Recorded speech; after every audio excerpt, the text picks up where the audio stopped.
Il n'y a pas une intervention qui n'ait été utile, et je crois qu'il n'y a pas une intervention qui ne nous ait pas appris quelque chose.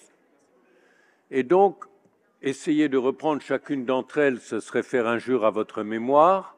Essayer de faire une synthèse est une activité à peu près impossible. Juste quand même. Au fond, il y a un mot qui est revenu sans cesse, c'est le mot d'empathie. Et je pense que c'est un mot central et j'y reviendrai. Et j'ajouterai une empathie nourrie de connaissances. Et je crois d'ailleurs que les deux mots se complètent.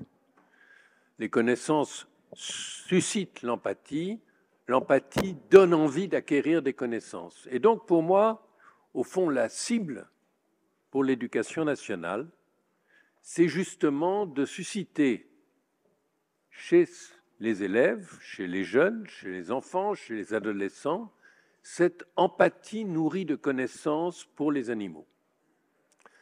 Est-ce que nous en sommes là? Non. Est-ce que la loi du 30 novembre 21 est négligeable? Non. À mes yeux, cette loi du 30 novembre 21, qui est une loi incomplète, imparfaite, ouvre une porte. Et si je crois ce que j'ai entendu de cette classe, mais je crois que cette classe est finalement assez représentative de beaucoup de classes, c'est que cette porte ouverte, elle sera utilisée et beaucoup de personnes l'emprunteront, c'est-à-dire élargiront l'enseignement au-delà des bornes de l'enseignement civique, élargiront le respect à ce concept d'empathie que je trouve plus riche que le seul respect qui est une sorte de distance, c'est bien vis-à-vis des animaux sauvages, mais vis-à-vis des animaux avec lesquels nous vivons, ce n'est pas assez.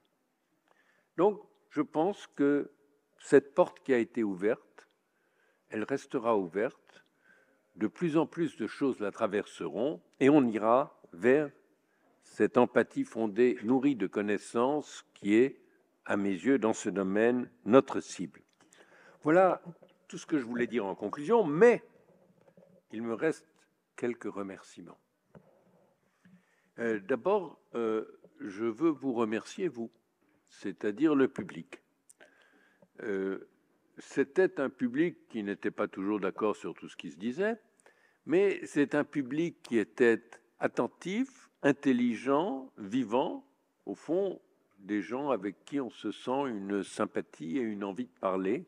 Et je pense que dans un colloque, c'est important qu'il y ait cette forme de sympathie et d'envie de dialogue.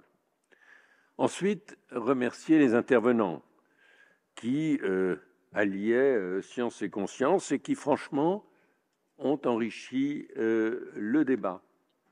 Remercier une catégorie particulière d'intervenants qui maintenant ne m'entend plus, mais ce sont les élèves de ce collège.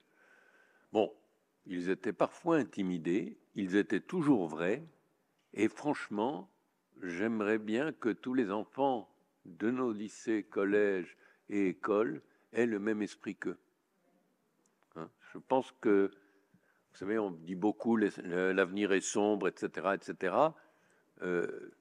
Si c'est eux qui font l'avenir et qui ne changent pas en prenant des années, la condition est importante, je crois qu'on peut avoir confiance dans le progrès de l'avenir. Je voudrais remercier un intervenant particulier que personne n'a entendu, mais que tout le monde a vu à travers ses dessins, c'est Charles Berberian, qui a fait...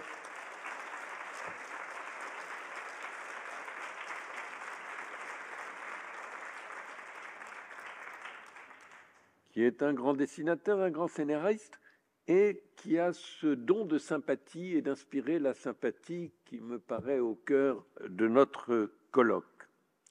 Je voudrais ensuite remercier les organisateurs, c'est-à-dire les personnes de la Fondation Adrienne et Pierre Sommer et de la Fondation Droit Animal, Éthique et Sciences.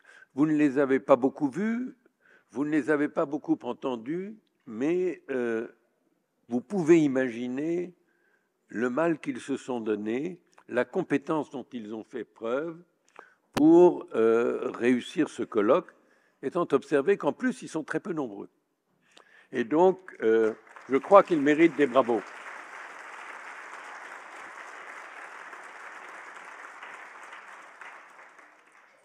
Et mon dernier remerciement va aux ONG animales.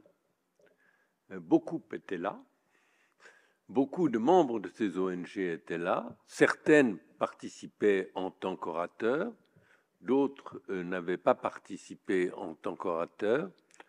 Mais je pense que la défense de la cause animale, c'est juste, implique des nuances différentes, des colorations, des degrés d'engagement un peu différents, mais qu'il est essentiel dans ce monde où la cause animale est encore une cause émergente, qu'il y ait un travail en commun, une coopération, au-delà des nuances qui existent entre nous, entre toutes les ONG qui défendent les animaux, quels qu'ils soient, dans notre pays. Et donc, merci à ces ONG qui ont participé, soit comme orateurs, soit comme public, à notre colloque. Sur ce, merci pour tout, c'est fini.